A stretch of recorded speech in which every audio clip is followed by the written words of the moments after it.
Breaking tonight, the polls just closed in Nebraska, and we can now say Donald Trump is the big winner in his quest to build up his delegate count. Welcome to the Kelly File, everyone. I'm Megyn Kelly. Today, voters in Nebraska and West Virginia headed to the polls. Donald Trump winning big in both states. Of course, he was the only major candidate on the ballot, so, it was kind of expected. But it was a different story over on the Democratic side, where only West Virginia counts for them. Frontrunner Hillary Clinton suffering yet another loss to Democratic socialist Bernie Sanders.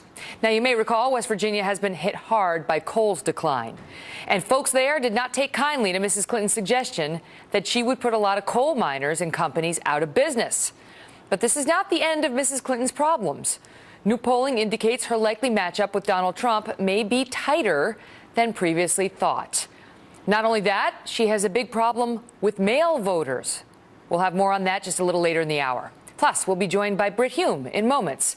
But we begin tonight with West Virginia's favorite son, Chris Stirewalt, our Fox News digital politics editor, who is tracking the exit polling as it comes in. He's over there by the decision desk. He's steps away from me, but apparently they thought it would be more exciting if we could see him with some computers behind him. So I take you to Chris Stirewalt to tell us what we should glean. What do you believe is the headline from the races we've watched tonight? I'm in here as evidence, not that I am smart, but that I know smart people, and that I'm around them and they will tell me things. The reality tonight for Hillary Clinton is this.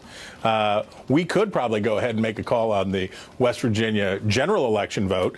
She'd get beat bad, and I mean really bad. Half of the Democrats said they wouldn't vote for her. A third of them said they'd vote for Trump. Those are the Democrats. Those are people who went and voted in the Democratic primary today.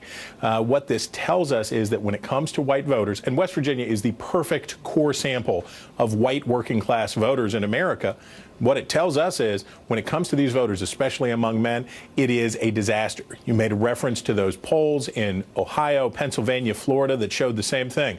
The gender gaps here are maybe 10 points, as much as 10 points higher than they were the last time around with the general electorate. Mitt Romney losing women by substantial numbers, Donald Trump losing women by huge numbers. Hillary Clinton doing horribly with male voters. This is battle of the sexes, and also white voters big for Trump, minority voters as little as 14%. So this is tough stuff. Don't you find that interesting, though, that she is struggling so mightily with the men and Trump continues to struggle with the women? And as somebody who watches elections, Stirewalt, how does that play out? Well, here's the deal. Generally speaking, women vote at a greater frequency than men. The numbers aren't a huge difference. So if you had to pick one gender to win with, yes, it would be women. The issue here basically is this.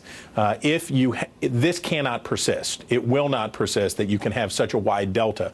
A national discussion is getting ready to take place, and it's going to take place in a lot of homes, and it's going to take place between a lot of husbands and a lot of wives about, okay, I want him, you want her, I'm right, you're wrong, and they're going to go back and forth about that stuff, and it's going to happen on the airwaves, and it's going to happen around the country. I'll put it this way. If a chasm of this magnitude were to persist, this enormous chasm, if that was what was going on, you better believe that we would be in for a deeply fractured country. Is there any reason to watch Trump continue in, states like West Virginia, Nebraska tonight, Oregon coming out? Like, do we care what happens in those states now? We know he's got it. No, I mean, we don't. Whatever Mitt Romney, in the end, here's the amazing thing.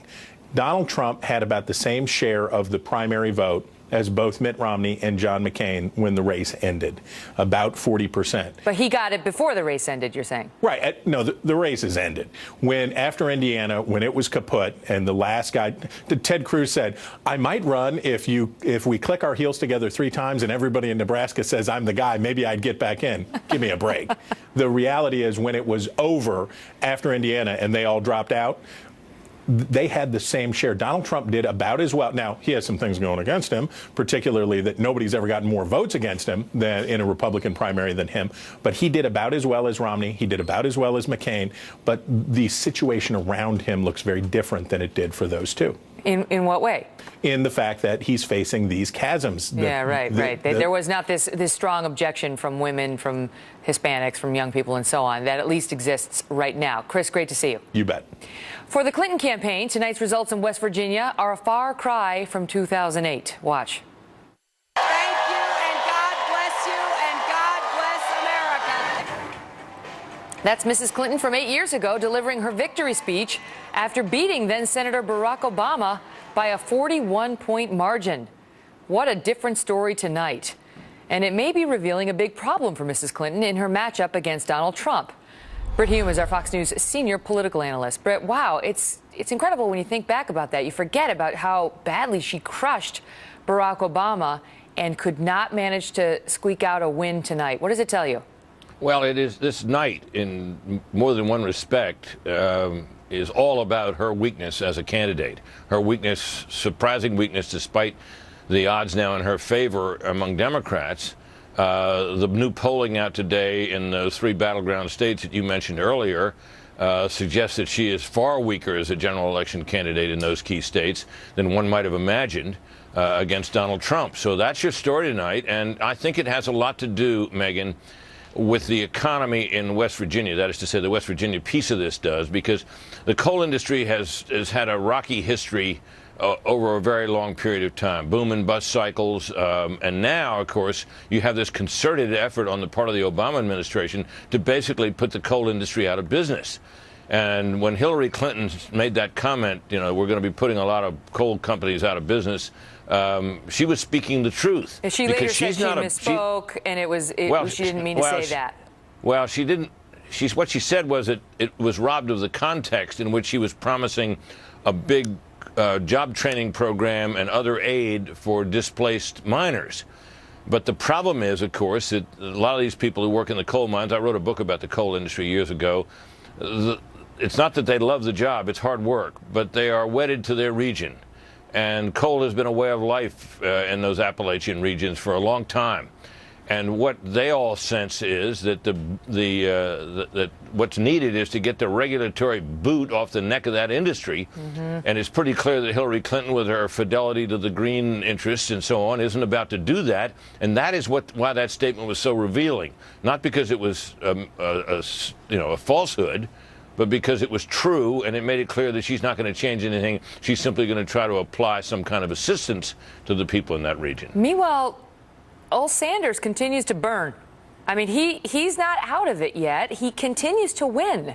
And what does that do to her campaign? Well, first of all, it's embarrassing. It makes it difficult for her to make the turn that I know she would like to make toward mounting the attacks that I'm sure are coming on Donald Trump. Donald Trump, as has been noted by many people, is kind of a target-rich environment. There's a lot of things that he has said and done that are quite controversial and would be presumably offensive to segments of the electorate that she would like to appeal to. But as long as he's still nipping at her heels and beating her various places, it exposes her weakness. Exposes the fact that she hasn't got the base of her party sewed up, which you need to do to win elections. And it keeps her focused on something that she'd rather not have to focus on. So the Republicans like to have Bernie in this race. Is there any chance the Democrats, after all the talk of the Republicans having a contested convention, is there any chance the Democrats are facing that? Well, it looks like her delegate lead, because of the presence of the superdelegates and their overwhelming support for her. Republicans don't really have superdelegates. The Democrats have that. Mm-hmm. That she's got a prohibitive lead. And it would be a bolt of lightning were that to begin to slip away from her, and him to win so big everywhere that he accumulated. Remember, the Democrats, all these states are proportional representation, mm-hmm. So you can win a state handily, but the person you beat gets nearly as many delegates as you do. So it's very hard for him to. I think it's impossible for him to catch up at this point. I got to ask you about the strategy. But he's not given up, and so there still continues to be this race. And she's not won it. What we saw between Trump and Clinton yesterday was this, and over the weekend, was a dust-up about the issue of women. Trump's language about women in the past, and a group supporting Hillary Clinton put out a tough ad attacking him for the words. And Hillary, meantime, is saying, I'm not going to respond. He's going to run his campaign. He's going to say what he wants to say about me, about women, whatever, me, Hillary Clinton, and I'm just going to run my campaign, she said. Can she possibly maintain that with him bringing up all this stuff Bill Clinton did and she allegedly did back in the 90s that a lot of these young voters are hearing for the first time? Can she maintain the I'm not going to comment on it, defense? Well, look at the options. If she wants to engage it, look, she can counterattack Trump, it seems to me, by highlighting the things that he said about women, the number of marriages, and his braggadocio about his sexual exploits and all the rest. She could do that if she wanted to. What she can't really defend is she can't deny the idea that Bill Clinton was kind of a horn dog when and long had that reputation and was carrying on with women while he was in the White House. I mean, that's true. And you know, he got impeached for lying about it, or for lying to a grand jury about it. So you know, that I can understand why she didn't want to feed that story. You can just see the general election debate where she tries to say something about Trump's language, and he just keeps responding, "Horn dog, horn dog, horn dog." It's going to be interesting, Britt. Going to be interesting. Great to see you. Thanks, Megan. Well, with Trump inching closer to being the actual GOP nominee, two of his former opponents made news today on what may happen in Cleveland. Herman Cain is next on that story.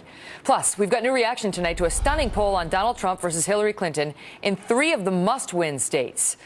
Also, former Facebook employees claim the site has a serious bias against conservatives, and they're now blowing the whistle on what's happening behind the scenes there. Howie Kurtz joins us live on that. Don't go away.